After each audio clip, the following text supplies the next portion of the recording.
Praise the Lord. नमस्कार, सत श्री अकाल, आदाब, जय प्रभु यीशु मसीह की। कैसे हैं आप लोग? आशा करता हूँ खुश होंगे, आनंदित होंगे, सुरक्षित होंगे और भला चंगा होंगे। मैं भी खुश हूँ, आनंदित हूँ, सुरक्षित हूँ और भला चंगा हूँ। और सब बातों के लिए पिता परमेश्वर यीशु मसीह को हृदय के सच्चाई से कोटि कोटि धन्यवाद करता हूँ, जिसने शुरू से लेकर के आज तक मुझे, आपको, हम सबको अपने हाथों में लेकर के संभाला है, आत्मा प्राण देह से भला चंगा रखा है और जीवित रखा है। इसके लिए हृदय की सच्चाई से कोटि कोटि धन्यवाद। परमेश्वर ने आज का दिन, नया दिन दिया, आशीष भरा दिन दिया। साथ ही परमेश्वर ने अपना सत्य वचन दिया है, आशीर्वादित सत्य वचन दिया है, ताकि उसके वचन को हम सुने, माने, ग्रहण करें और उसके वचन पर चलें। उसके वचन को सुनने से, प्रभु परमेश्वर यीशु के वचन को सुनने से, मानने से, ग्रहण करने से और उस पर चलने से क्या कुछ लाभ होता है, कितनी बड़ी सफलता होता है, कितनी बड़ी सुरक्षा मिलती है, इसको आज हम इसको इस वीडियो में देखेंगे। तो वचन को शुरू से लेकर के आखिरी तक सुने, ध्यान से सुने और लास्ट में आमेन के साथ वचन को ग्रहण करें। आमेन मीन्स होता है तथास्तु, अर्थात ऐसा ही हो। एक छोटा सा प्रार्थना कर लेते हैं। वचन में जाने से पहले एक छोटा सा प्रार्थना कर लेते हैं। सर्वशक्तिमान पिता, दयालु, अनुग्रहकारी, करुणामय परमेश्वर, अब्बा पिता, मैं धन मसीह, आप जीवित अद्वैत परमेश्वर प्रभु मसीह यीशु के नाम से आपके चरणों में आता हूँ। हालेलुया। प्रभु यीशु के नाम से स्वर्गीय पिता, हम धन्यवाद करता हूँ कि प्रभु आपकी दया, कृपा, करुणा सदा प्रभु आपने हम पर और प्रत्येक भाई बहन बच्चे लोगों पर बनाए रखा। इसके लिए कोटि कोटि धन्यवाद प्रभु यीशु के नाम से। आज के होने दे महान परमेश्वर, आज के जो आपका सत्य वचन है, जो आशीर्वादित वचन है, जो आपने हम सब के लिए दिया है, प्रभु हर एक व्यक्ति के हृदय में अधिकाई से बसने पाए, लोगों का जीवन बलवंत हो, फलवंत हो, जयवंत हो और जीवन में सफलता, सुख, शांति, आनंद का कारण हो, चंगाई का कारण हो, छुटकारे का कारण हो, प्रभु यीशु के नाम से प्रार्थना सुनिए। धन्यवाद हमारे उद्धारकर्ता एकमात्र जीवित अद्वैत परमेश्वर प्रभु मसीह यीशु के अति पवित्र सामर्थी नाम से, आमेन। बोलिए आमेन। आमेन बोलते हैं आपका प्रार्थना हमारे साथ पूरा हो जाता है। तो चलिए वचन को हम जल्दी से शुरू करते हैं।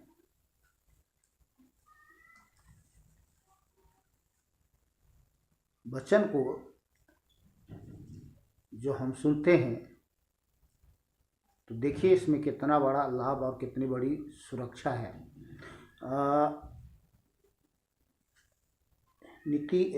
यूहन्ना 5 अध्याय 25 आयत में सर्वशक्तिमान प्रभु परमेश्वर यीशु ने कहा,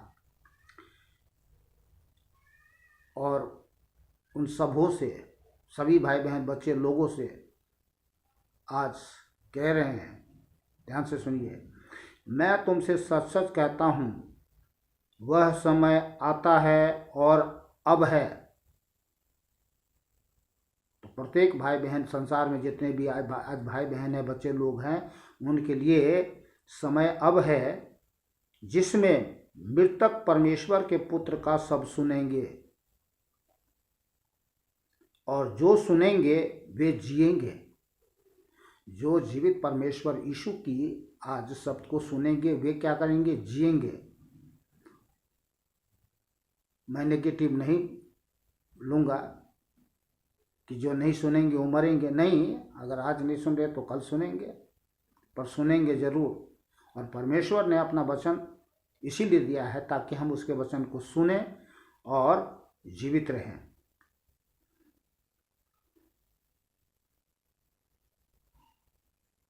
रिपीट कर रहा हूँ, मैं तुमसे सच सच कहता हूँ, परमेश्वर मनुष्य नहीं कि झूठ बोले, वह समय आता है और अब है जिसमें मृतक परमेश्वर के पुत्र के सब सुनेंगे, और जो सुनेंगे वो जिएंगे।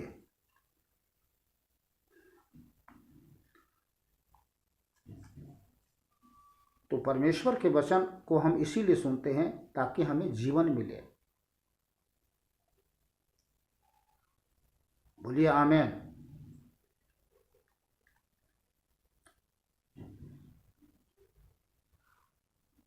नीति वचन 4 अध्याय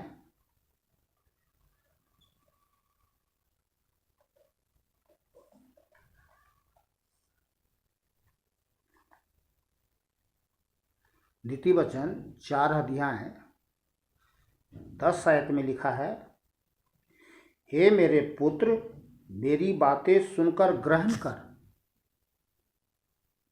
तब तू बहुत वर्ष तक जीवित रहेगा।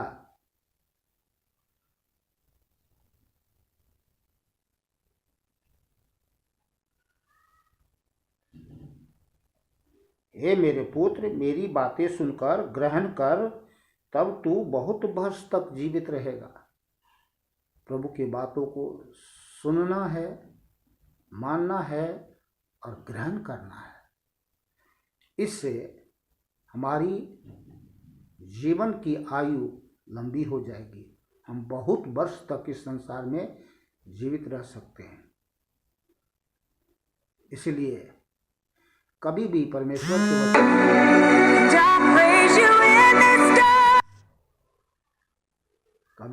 परमेश्वर के वचन को अनसुना ना करें। जरूर परमेश्वर के वचन को सुने।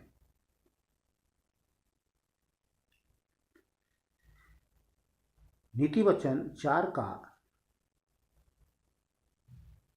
20 से 22 आयत तक।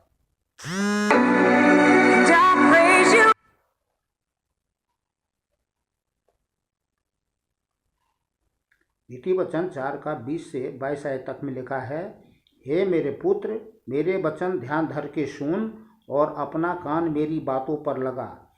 इनको अपनी आंखों की ओट न होने दे, वरन अपने मन में धारण कर, क्योंकि जिनको वे प्राप्त होती है वे उनके जीवित रहने का और उनके सारे शरीर के चंगे रहने का कारण होती है। जीवित रहने और सारे शरीर के चंगे रहने का कारण होती है। इसलिए हमें परमेश्वर के वचन को जरूर सुनना चाहिए। हमें ये सभी लोगों के लिए है। संसार में, जगत में जितने भी मनुष्य प्राणी है, ये सब के लिए है। परमेश्वर किसी भी मनुष्य से पक्षपात नहीं करते हैं। और नीति वचन 1 का 33 आयत में लिखा है, परंतु जो मेरी वचन को सुनेगा वह निडर बसा रहेगा। प्रभु मसीह यीशु कहते हैं, परंतु जो मेरी वचन को सुनेगा वो निडर बसा रहेगा और बेखटके सुख से रहेगा। बेखटके, मन में किसी प्रकार के कोई खटका नहीं रहेगा, दुविधा नहीं रहेगा, डर नहीं रहेगा, भय नहीं रहेगा, चिंता नहीं रहेगी, व्याकुलता नहीं रहेगी, घबराहट नहीं रहेगी, बेखटके सुख से। ये है परमेश्वर के वचन को सुनने का बहुत बड़ा महान लाभ। दूसरा सुनना और दूसरा परमेश्वर के वचन को मानना।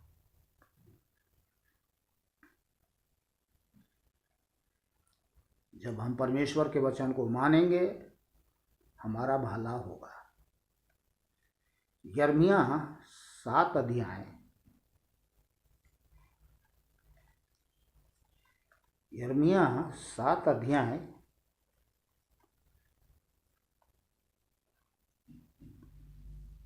23 आयत में लिखा है, 7 का 23 आयत में, परंतु मैंने उनको यह आज्ञा दी कि मेरे वचन को मानो। ये परमेश्वर की आज्ञा है कि हम उसके वचन को माने। तब मैं तुम्हारा परमेश्वर हूँगा और तुम मेरी प्रजा ठहरोगे, और जिस मार्ग की मैं तुम्हें आज्ञा दूँ उसी मार्ग पर चलो, तब तुम्हारा भला होगा।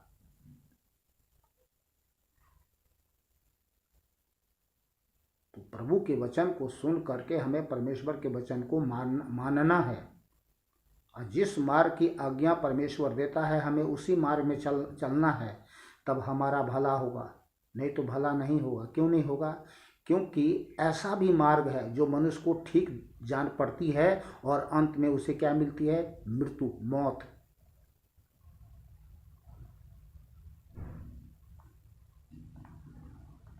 प्रभु का मार्ग जो है जीवन का मार्ग है।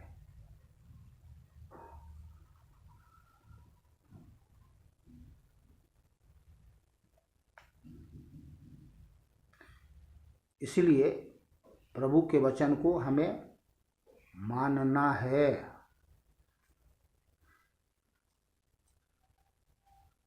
यूहन्ना 14 अध्याय, यूहन्ना 14 अध्याय 23 और 24 आयत।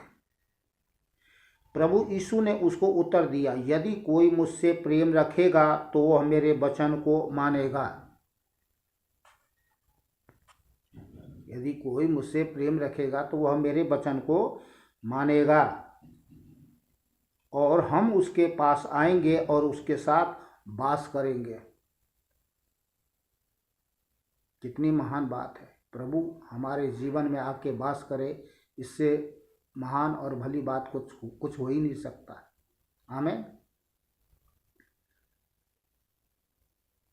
और 24 आयत में लिखा है, जो मुझसे प्रेम नहीं रखता वह मेरे वचन नहीं मानता, और जो वचन तुम सुनते हो वह मेरा नहीं वरन पिता का है जिसने मुझे भेजा है।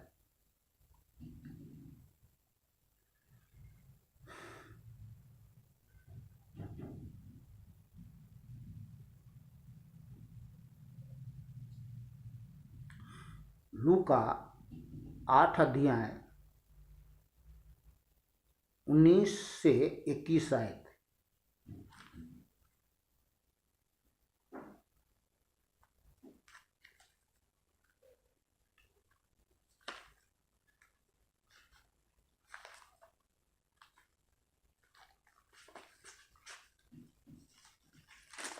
लूका 8 अध्याय 19 से 21 आयत।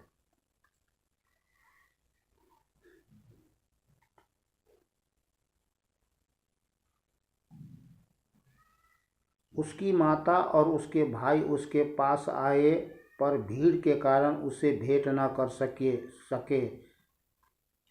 प्रभु यीशु ने उसने कहा,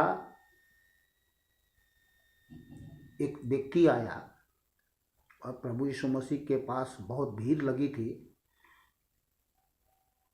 और उसी समय प्रभु यीशु मसीह की माता और उसके भाई उसके पास आए और भीड़ के कारण उसे भेंट ना कर सके।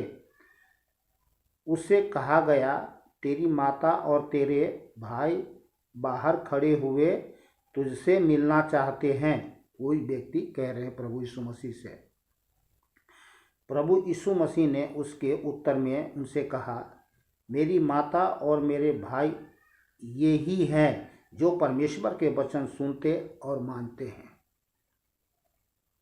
देह में रहने के दिनों में जब शरीर में थे तो उन्होंने ये बताया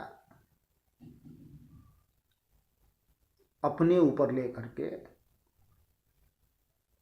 कि जैसे हमारे माता पिता भाई बहन होते हैं,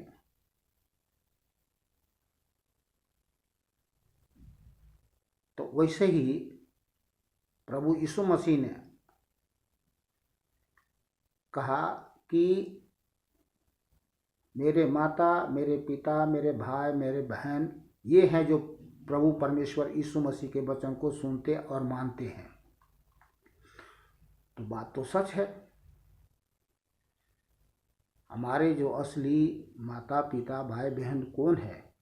जो जीवित अद्वैत परमेश्वर के यीशु मसीह के वचन को सुनते हैं और मानते हैं।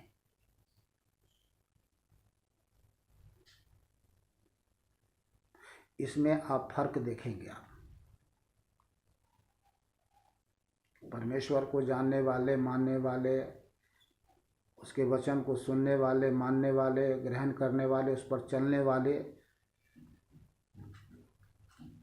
सच्चे लोग होते हैं, अच्छे लोग होते हैं।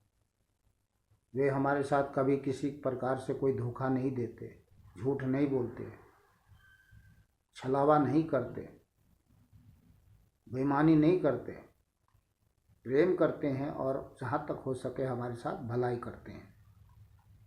चलिए जल्दी से आगे चलते हैं।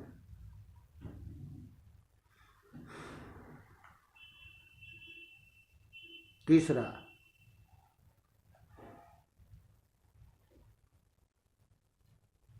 लूका 1 अध्याय 37 आयत। लूका 1 अध्याय 37 आयत। क्योंकि जो वचन परमेश्वर की ओर से होता है वह प्रभाव रहित नहीं होता। क्योंकि जो वचन प्रभु की ओर से होता है वो प्रभाव रहित नहीं होता है। और पहला थिस्सलुनीकियों 2 अध्याय, पहला थिस्सलुनीकियों 2 अध्याय 13 आयत में लिखा है, इसलिए हम भी परमेश्वर का धन्यवाद निरंतर करते हैं कि जब हमारे द्वारा परमेश्वर की सुसमाचार का वचन तुम्हारे पास पहुंचा तो तुमने उसे मनुष्य का नहीं परंतु परमेश्वर का वचन समझकर और सचमुच यह ऐसा ही है ग्रहण किया, और वह तुम विश्वासियों में जो विश्वास रखते हो प्रभावशील है। आमीन। प्रेरितों के काम 2 अध्याय 41 और 42 आयत।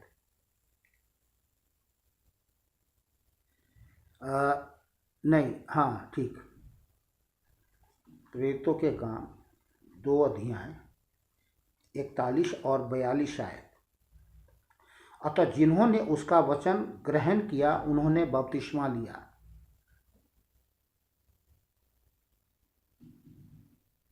तो आज जितने लोग प्रभु यीशु मसीह के वचन को सुनते हैं, मानते हैं और वचन को ग्रहण करते हैं, वो क्या लेते हैं? बपतिस्मा लेते हैं।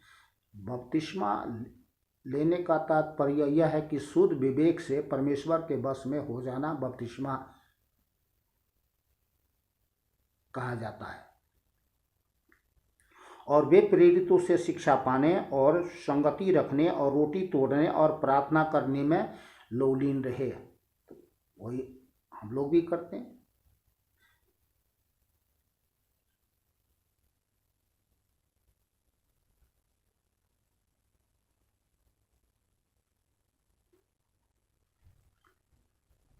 फिलिपियों 4 अध्याय 8 और 9। इसलिए हे भाइयों, जो बातें सत्य हैं और जो बातें आदरणीय हैं और जो बातें उचित है और जो बातें पवित्र है और जो बातें सुहावनी है और जो बातें मनभावनी है, अर्थात जो भी सद्गुण और प्रशंसा की बातें हैं उन पर ध्यान लगाया करो। जो बातें तुमने मुझसे सीखी और ग्रहण की और सुनी और मुझ में देखी उन्हीं का पालन किया करो, तब परमेश्वर जो शांति का सोता है तुम्हारे साथ रहेगा। बोलिए आमीन। चौथा, याकूब